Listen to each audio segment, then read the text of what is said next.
Good morning dear students of class nursery. It's your Bengali class work. So let's start our today's class work.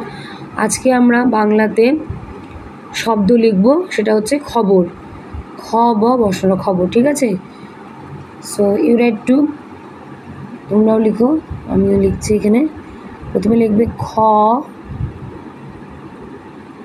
ব বসল খবর, আবার লিখো খ ব বসল খবর, আবার লিখো খ ব বসল খবর, খ ব বসল খবর। এভাবে বলে বলে সুন্দর করে আস্তে আস্তে লিখবে।